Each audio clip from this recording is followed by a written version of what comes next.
Two 18-year-olds, same high school, same town, same starting line. Sarah does what everyone tells her to do, goes to college, studies communications, works hard, graduates at 22 with a degree and $100,000 in student loan debt. Mike takes a different path, skips college, gets an entry-level job at $36,000 a year, starts investing $300 a month at 18. By the time Sarah graduates with her degree, Mike has 4 years of work experience, zero debt, and $17,000 invested. The gap between them? $119,000 in net worth difference. And here's the part that's going to piss you off. Sarah won't catch up to Mike until she's 65 years old. Not because she's stupid, because nobody showed her the math before she signed those loan documents at 18. I'm Max, and today I'm showing you the break-even age, the horrifying mathematical reality that proves for millions of people, college actually makes you poorer than if you'd never gone. If you're drowning in student loan payments, wondering why your degree hasn't unlocked the life you were promised, or if you're a parent trying to figure out if college is worth the price tag in 2026, subscribe. Because by minute 12, you'll know the exact age when college graduates finally break even.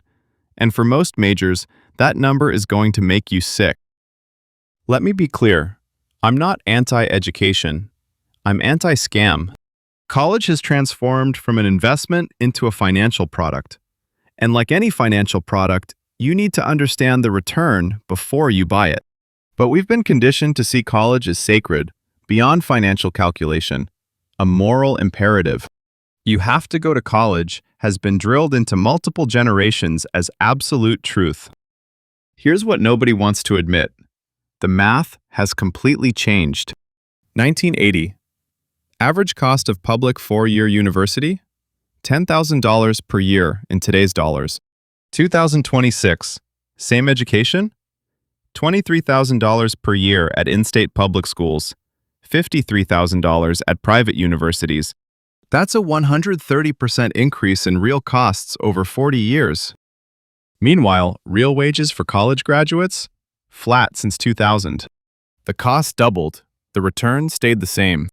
If any other investment worked like this, you'd call it a scam. But because it's education, we're not allowed to question it. Let me show you the break-even math. This is where it gets disturbing. Scenario A, traditional path. Go to public four-year university. Graduate at 22 with $100,000 in student loan debt at 6.5% interest. Get a job making $52,000 a year. Scenario B, alternative path. Skip college. Start working at 18, making $35,000 a year. Invest $400 a month into an index fund, returning 8% annually. At age 22, where are they? College graduate, $52,000 salary, negative $100,000 net worth. Non-college worker, $40,000 salary, $22,000 invested. Net worth gap, $122,000 in favor of the person who skipped college. But the college graduate earns more, right? $10,000 to $12,000 more per year. Except they also have loan payments. $100,000 at 6.5% on a 10-year plan is $1,137 a month. Over $13,600 per year. So even though they earn more, after debt payments, they actually have, quote, less money available than the person who skipped college. This continues for 10 years until the loans are paid off. Now let's run this forward.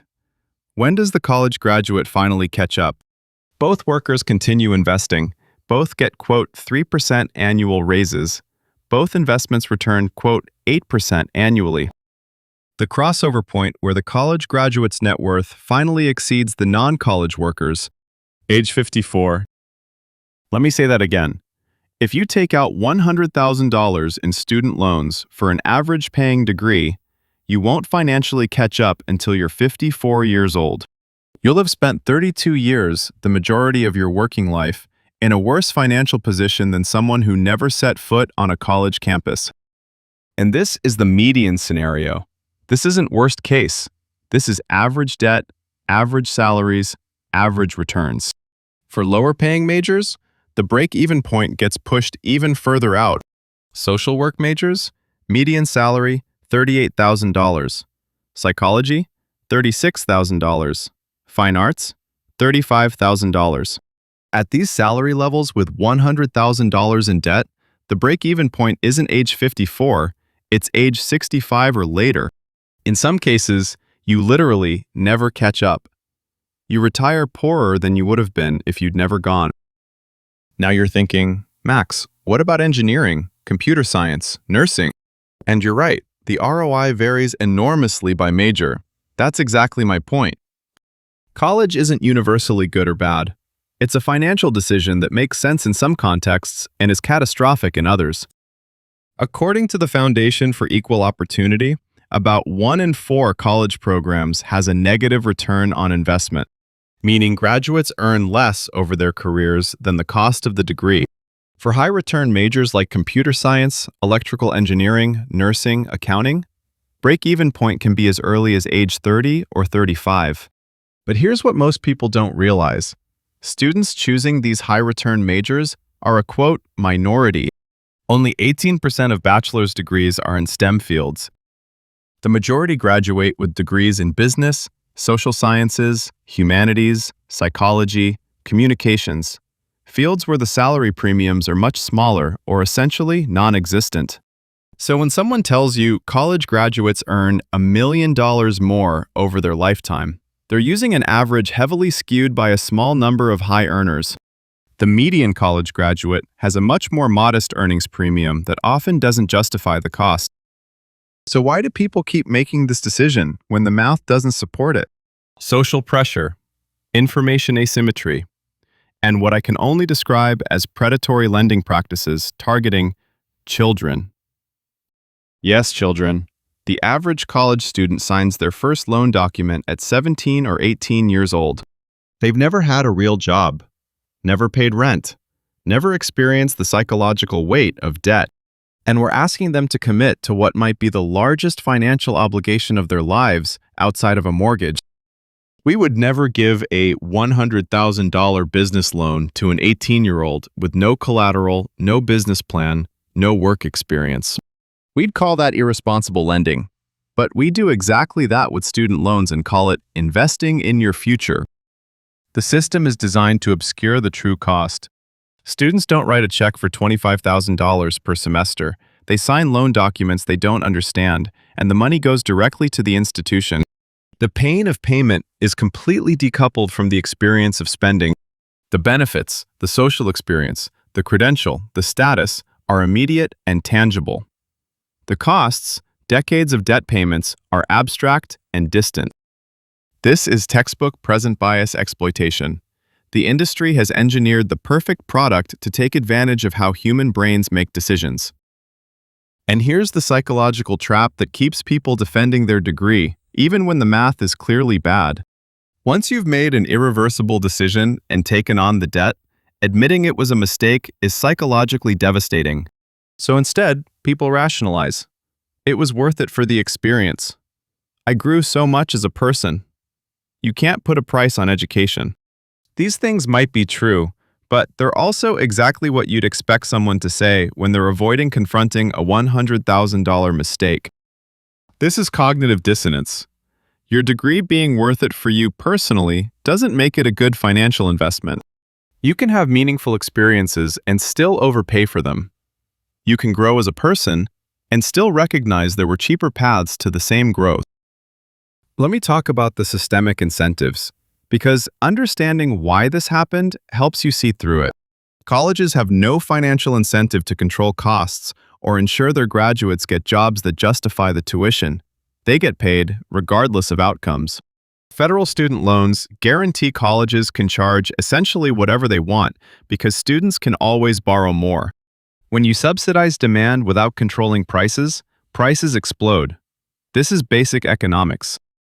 Meanwhile, employers have increasingly used college degrees as a screening mechanism, even for jobs that don't require college-level skills.